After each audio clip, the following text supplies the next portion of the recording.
L'exposition à la lumière bleue, tout au long de la vie, est un facteur de risque.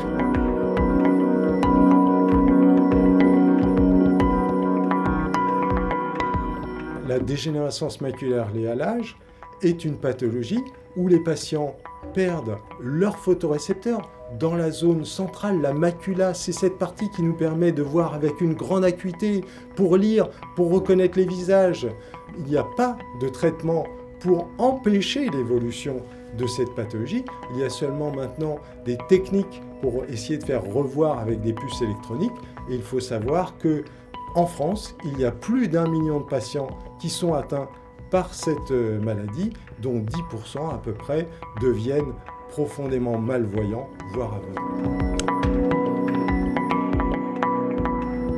Avant 14 ans, notre système optique n'est pas encore mature et la lumière même bleu-violette, voire les UV, peuvent pénétrer dans notre œil et induire encore plus de lésions.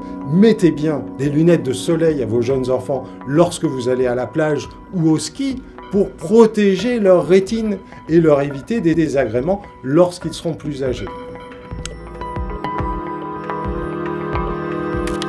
La lumière de nos écrans, finalement, il y a une intensité lumineuse qui est bien en deçà de la lumière du soleil et donc, a priori, ne va pas induire de lésions.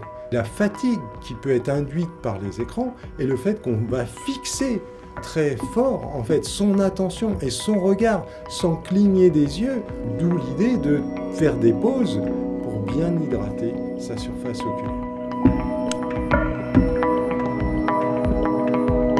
La lumière bleu turquoise, elle n'est pas toxique, mais par contre, elle va réguler votre horloge biologique et si vous vous exposez à cette lumière à un moment où vous êtes censé aller vous coucher, elle va vous empêcher de vous endormir. D'où l'idée de baisser l'intensité de votre écran.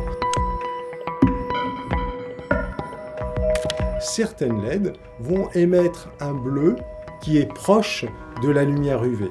Mais si vous utilisez ces LED à une luminance raisonnable, il ne devrait pas y avoir de toxicité pour votre rétine et votre vision.